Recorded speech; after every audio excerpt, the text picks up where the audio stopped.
guys, welcome back to another video. I'm Sarah from Who I Am Among the Pages, and today you will first off have to excuse my hair and makeup. I am trying so hard to get into the vintagey makeup and fashion, and I've always loved it, and I finally have decided that it's something I really want to pursue. So maybe eventually I'll do some videos on it, but I am definitely a complete newbie at this. I've never really done makeup at all.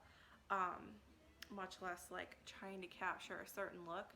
I don't know if I'm getting there, and like the hair is a little iffy, but it's first try. You won't learn unless you do it. So anyway, now that that's off the table, today we are doing the intimidating TBR Pile Tag. I believe this was by a specific person here on BookTube, and I cannot remember off the top of my head, but I will look it up and I will give them credit down below. I of course don't mean to steal anything. I just don't remember, so I'm sorry. But yeah, please look down in the description box below to find out who this tag was created by. So if you guys aren't familiar, the intimidating TBR Pile Tag is just a list of questions that you answer based on your books that you're going to be reading, or that you want to read eventually at least, and you find books that fit those questions. So without further ado, let's get on to the first one, and I will be looking down because I do have the questions written out in my fancy schmancy beautiful journal that my boyfriend got me. Okay, so let's really get started. So question number 1, which book on your TBR pile have you not finished? So for that, there's a couple different answers. This was not originally on my TBR for this month, and I am going to be bouncing back and forth between the one for this month and the one for just general books I still have to read. Which book in your TBR pile have you not finished? So, I mean, you could take that as which ones haven't you read, or what are you working on that you haven't finished? So I'm going to take it as what are you working on that you haven't finished, and that is Bonecryer's Moon by Catherine Purdy, and I believe it's like over there on the couch, but I just didn't grab it before I sat down to film, so I'm sorry about that. But yeah, for this month, Bonecryer's Moon. It is interesting so far. It is not as good as I was hoping it would have been. It does have some mainly plot problems that I've noticed, and some character flaws that I'm not a fan of. But you know, it's still a decent story, and it has a really unique magic system in it that I can't wait to discuss. But I'll be honest, it was mostly a cover buy. So yeah, I mean, it has a gorgeous cover. I'll never take that away from it. But yeah, ooh, I'll have to talk about that book. Number 2, what's a book you haven't had the time to read? So I mean, you could argue that you haven't read any book that's on your TBR pile because you haven't had the time. But for this video, specifically for this question, I decided to go with The Hitchhiker's Guide to the Galaxy by Douglas Adams. I got this last Christmas from my parents, and this was right after I had gone through a brief, like, hard science fiction craze of mine, where I read Tough Voyaging by George R.R. Martin. Oh my god, I always forgot who that was by. But anyway, I went through like a hard science fiction phase. It was short-lived, but I still want to try more science fiction because it is a genre, like, especially my dad is really hardcore into, has always been into, and it's one that so many people love. I feel like I should love it, especially since one of the series that got me into reading was The Hunger Games. So I feel like I would like this, but it's just intimidating. I know it's going to be really dense science fiction, and being a college student, I feel like a lot of times when I sit down to read for enjoyment, I just want a book that I'm going to fly through, that the words are going to come right off the page. I'm not really going to have to put a lot of thought into, and I know science fiction for me, because I'm not a science or numbers person at all, is something that I do have to think about. And sometimes the stories follow plots that aren't necessarily as comfortable for me, and very dense science fiction and fantasy is just not my forte yet. I am trying. But yeah, I feel like right now as a student, I don't have the time to get through this. Besides, it is a huge book. This is a trade paperback, and it is still 805 pages, it looks like, and the font is awful small for a book this big. I will read it at some point. I really do want to read it, but it's just a little time consuming. It might not be for some other people. Some people might have flown through it and be like, what the hell are you talking about? But for me, that's where I'm coming from. So, number 3, what book have you not read because it's a sequel? So, I guess this isn't technically a sequel because it is the start to a new trilogy, I believe. But for me, that would be Call Down the Hawk by Maggie Stiefvater. And this edition is really neat. It does have signed art inside by Maggie herself. And I don't know a whole lot about this book, but I know it does follow one of the characters from the original Raven Cycle series, and that is Ronan. I'm like 95% sure. But I am only 2 books into the Raven Cycle series, right behind me on the shelf there. I'm on, when I pick the series back up, Blue Lily, Lily Blue. And I got this book again for Christmas last year, and I really do want to read it. It seems like it's going to be interesting because Ronan was one of the characters in the Raven Cycle series that I really struggled with a lot for a couple different reasons. I should talk about the Raven Cycle series sometime, actually. Anyway, Ronan was a character that I did struggle with and had a lot of feelings about, so I really look forward to reading a book or even a series that does delve into his character, because the Raven Cycle series isn't something that I'm a huge fan of. So the characters that really stick out to me, I am interested in a lot. Okay, so number 4, do you have a book you haven't read because it's brand new? And I don't have this with me, but that is The Beautiful by Renee Audier. It is on my TBR for the month of December this year, and I really want to read it. I know it's like a vampire revival, like trying to bring Twilight back, and I wasn't a big Twilight fan in the first place, so I am very interested to read a book that is supposed to like lead this revival of vampire teen fiction. I do have the first book somewhere of the Vampire Academy series by Rochelle Mead, and I just haven't gotten there yet. Vampires don't typically tend to be my thing, but the fact that this is also historical fiction, which is something that, especially as a kid, I was hugely interested in.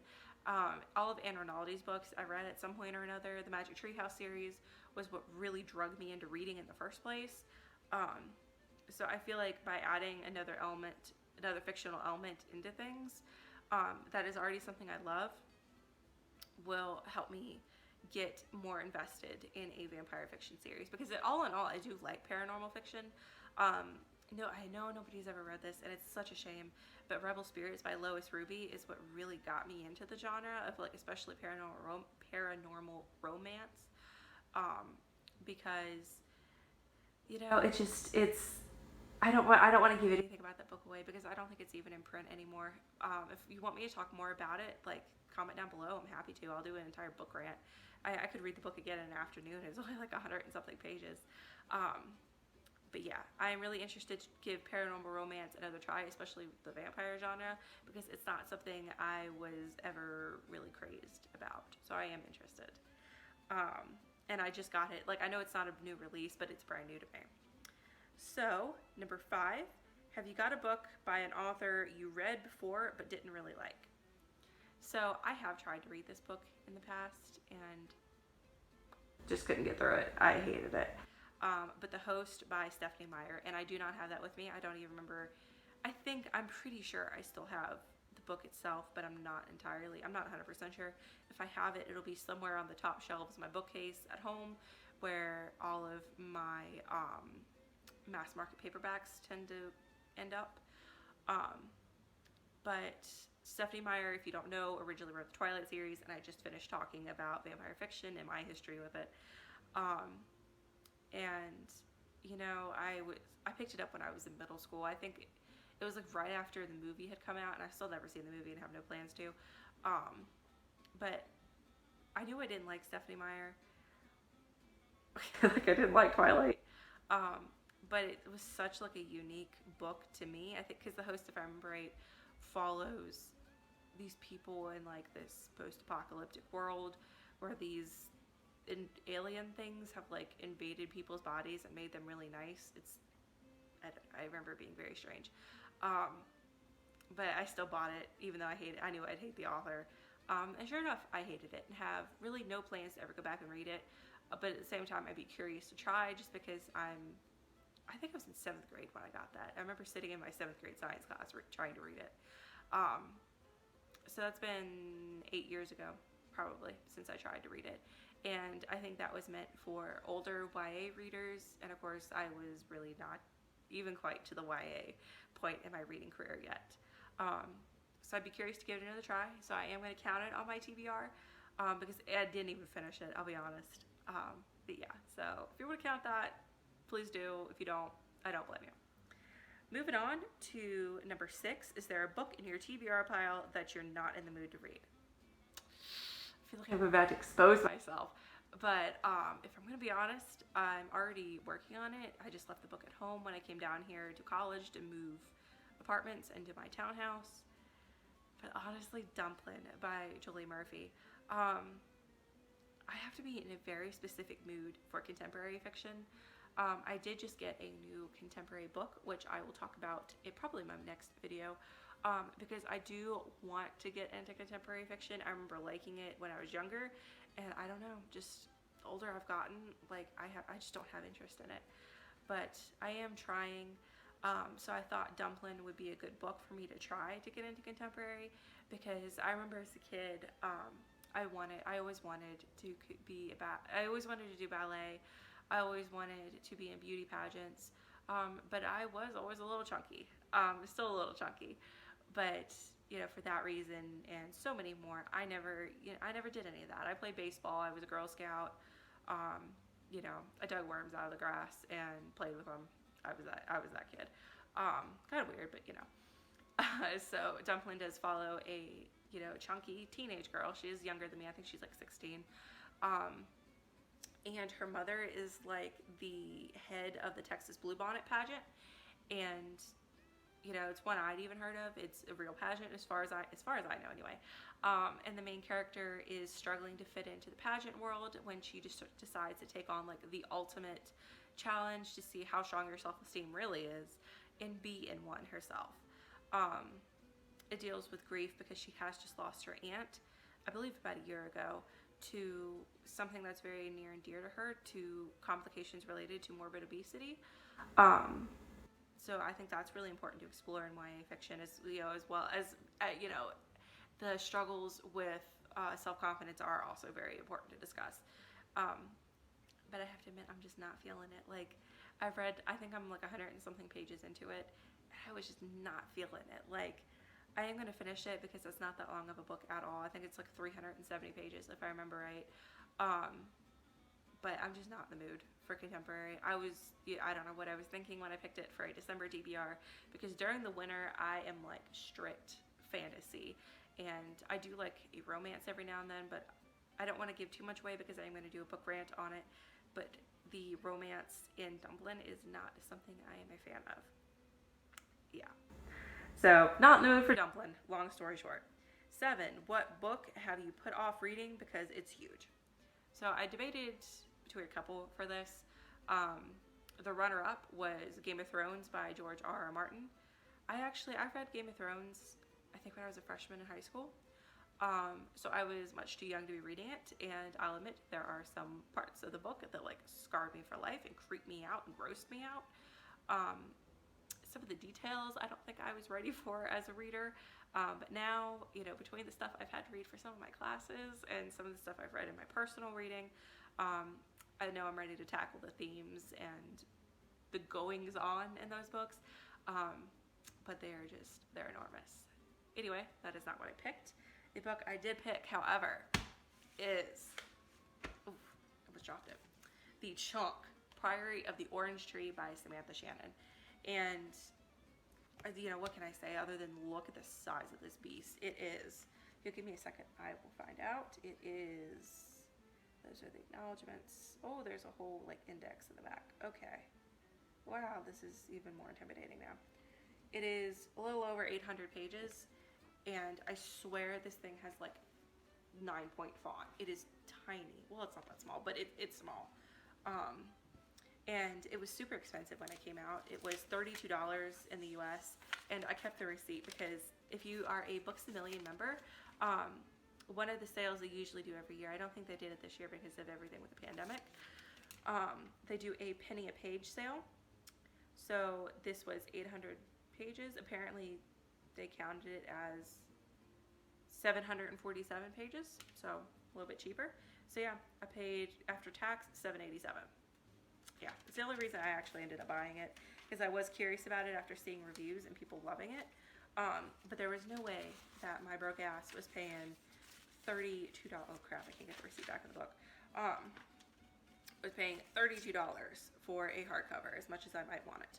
But yeah, it's very thick fantasy, very dense fantasy, and I know that. So that's already a little bit of a deterrent for me, because I am struggling to adjust from fluffy YA fantasy to adult fantasy. I did try to read The Way of Kings by Brandon Sanderson and gave up after like 10 pages. Because it was early last year, so I am going to try again. And I really do want to read this book, because I know it's about dragons, and I went through a phase as a kid where I read Dragon Rider by, I cannot remember who for the life of me. I think it was like, oh, it was Cornelia Funk. And I had stuffed dragons. I drew dragons everywhere. They were my thing for a while. So I feel like this is kind of a revival of that book, an adult version. At least for me, that's what it reminds me a lot of, even with the blue dragon on the front, because I remember the dragon on the front Dragon Rider was also blue. So I really don't know a whole lot about it. I bought it just because of the great reviews, and I was curious about what an enormous book could have in it. So yeah, that's definitely intimidating because of the size. Okay, number 8. Do you have a book on your TBR pile you bought mostly because of the cover? So arguably, I'm not double counting books, because technically I already could have counted Prior to the Orange Tree like 10 times. Technically, I would say A Bone Crier's Moon by Catherine Purdy that I'm reading right now, because honestly I did buy it like 95% for the cover. But for the prompt, I am going to go with Wilder Girls by Rory Power. When I saw this cover, I went ahead and put it in my cart on Barnes & Noble, because I just had to have it. The art is gorgeous. You can tell it's digital art. Somebody really sat down and took their time designing this. You can see some of the textures in the skin, and as somebody who does art themselves, it's just mind-blowing. And I love like the background and the texture in the background. It's just gorgeous. It's really not that long either. So what this book is really about, it is a Lord of the Flies retelling. And honestly, I didn't even bother to see what it was about before I bought it. I read Lord of the Flies, guys. I read Lord of the Flies when I was a sophomore in high school, and I hated it. Oh my god, I hated it. Like, I think there's this stereotype as an English major, or as like a future English major, that you're supposed to love every classic you read, and I'm here to tell you that maybe it's true for some people, but it's not true for me. There is a very fair number of classics that I cannot stand, and Lord of the Flies is one of them. And then we watched a black and white movie. I can't tell you when the movie was made. I don't know what version it was. And I just remember it because all of the little boys were naked. Yeah. And my little 15, maybe 16, I think I was 15, little 15-year-old eyes did not want to see that. Was not ready. But in case you don't know, Lord of the Flies, the story itself is that it takes place during World War II, and these little boys are being flown out of England, because of course England did get major damage during World War II. They went to a private boarding school, and they're being flown out. Their plane crashes on an abandoned island, and they basically have to fend for themselves. It is creepy, it is gross, it goes psychologically horrifying, it is like grisly and physically horrifying. And although I typically like horror, something about it being with children I just don't vibe with. When children and animals are harmed in books just to get that creep factor, I don't appreciate it, which is why I haven't read some of Stephen King's and have no plan to. I think things as innocent as children and animals should be excluded from the genre. That's just my personal beef. I've only written myself one piece where a child ended up harmed, and although I'm proud of how it turned out, it grossed me out writing it. I didn't like it. So I know this is a Lord of the Flies retelling. with all girls, so I don't know for sure how old they are. I think they're a little bit older than the boys in Lord of the Flies were, but they're still teenagers. They are still legally children, and I don't know how much I'm going to like it. But the cover is beautiful. Like, don't get me wrong, I love the cover. So, number 9. Which book in your TBR pile do you find the most intimidating? So, we could argue I almost put Pride of the Orange Tree for that book, but instead I'm going with the bind up of Flowers in the Attic and Petals on the Wind by B.C. Andrews. Again, this is a book I got last Christmas. My mom read Flowers in the Attic, the whole series, when she was in high school, and it was one of like her favorites. And my mom's best friend, who is my best friend's mother, read it in high school, loved it, just was obsessed with it. So I got these for Christmas, the whole series, and I really want to read them because my mom won't tell me like anything about it. She just wants me to experience it for myself. So I can't give you a synopsis, I'm sorry. But it's intimidating because it is a bind up of 2 books, because it has all this hype from people I really care about. I mean, my mom's best friend is like an aunt to me. I love her so much. And the font in this is like freaking 9 points, not exaggerating whatsoever. It is tiny, tiny. And just, I don't know, like it just scares me. And like it's such a huge paperback. I carry books around with me, and I'm rough on books to begin with. And although, you know, because of the pandemic, I'm not going nearly as many places as I was, it's still a little nerve-wracking because paperbacks are more fragile. So yeah, it's intimidating all around. So actually I thought there were supposed to be 10 questions, but I only have 9 written down, so I'm not sure whether that's a mistake on my part. It could very well be, and I don't know what I just did, but oh my god, my ankle. Ow. And my foot's asleep, so that's great. But yeah, I'm gonna end the video here so I can like wake my foot up before I start crying on camera. If there was a 10th question meant to be in this tag, I'm sorry, but this video is already incredibly long. Maybe I'll do an updated version sometime next year. That would be fun. But yeah, my Goodreads will be, oh, pins and needles are hitting. My Goodreads will be linked down below as per usual in case you want to keep up with what I'm reading.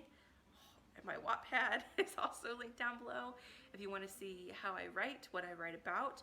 I am working on something to begin updating there again once I finally finish with my finals. I have only 1 more to go, and once I'm done with that, then I can finally relax and like do my thing. So yeah, those will be linked down below in case you want to keep up with me. And as always, thank you guys so much for watching. It means a lot that you take the time out of your day to pay attention to what I ramble about. And my channel has grown substantially recently, like more than double the subscribers that I used to have. So thank you guys so much for everything. See ya.